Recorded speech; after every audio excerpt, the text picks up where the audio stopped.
So I'm sure you've heard by now, unless you've been living under a rock, but there's been a ton of drama online surrounding Genshin lately.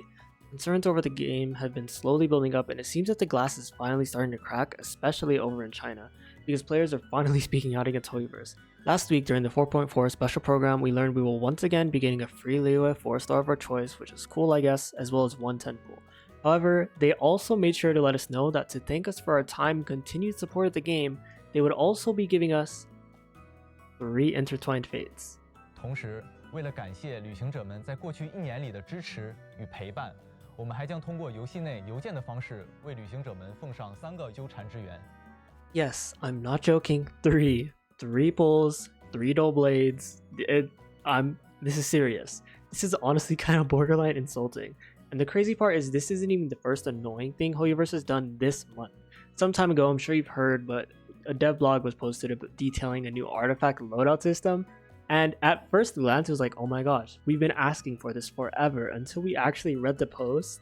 And it just felt like waking up on Christmas to open a gift shaped like Kafka, only to realize that there was like a $5 Walmart card inside. Like, this loadout system is not a loadout system. It's a sorting system with extra steps. And I genuinely can't believe that Hoyoverse not only made it, but put it out expecting it to be like received well. Like, at this point, they have to be doing it on purpose.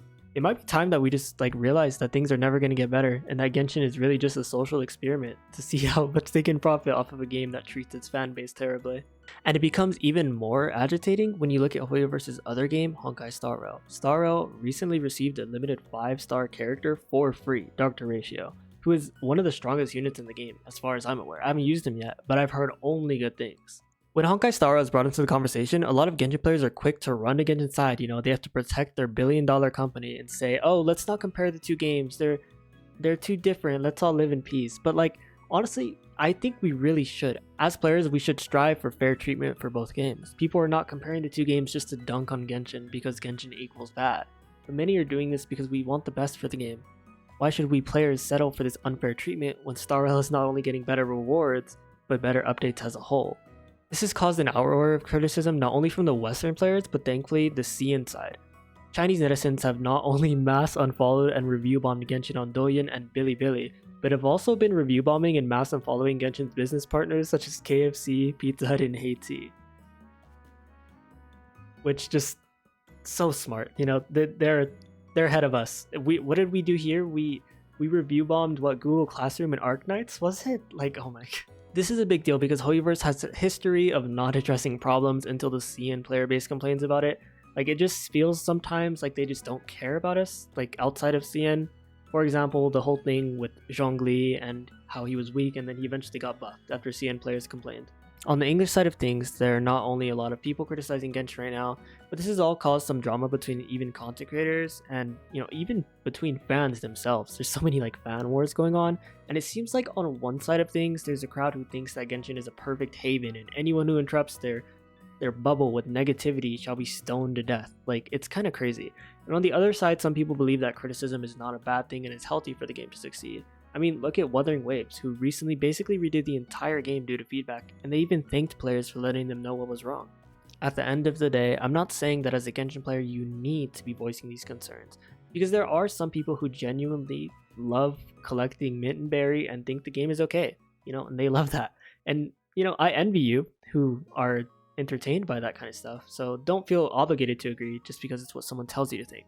But if you do feel the same way as me and many others, I really do think you should use whatever you can to voice your opinion, whether it's leaving a review or just, you know, telling them what's wrong in the surveys, like actually doing the surveys and letting them know what you want.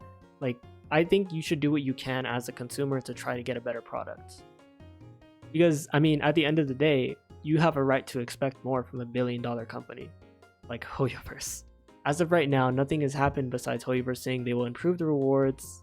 We haven't seen by how much yet, we will see. However, that does not mean the players should stop voicing their opinions over this tiny win.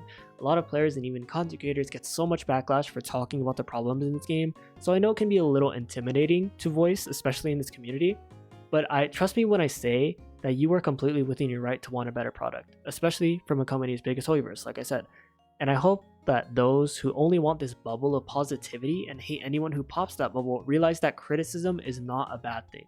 I truly believe that this whole thing will open a lot of players' eyes to just how badly they're being treated and how you all deserve respect. And if you couldn't realize that before, you should now.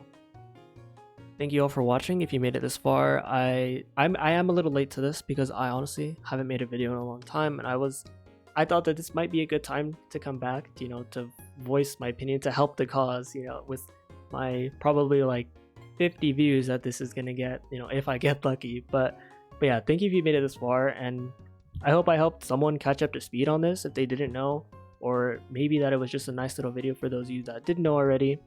I want to continue to cover news like this in the future for games that I like, but I mean, at the end of the day, I'm just here to enjoy games, and I will cover issues like this if I think it's necessary and that more people should be talking about it. I currently do videos on Genshin and Stara, and we'll be doing content for Wuthering Waves, Arknights Enfield, Project Mugen, Zone Zero, as well as all the insane gacha stuff coming out this year.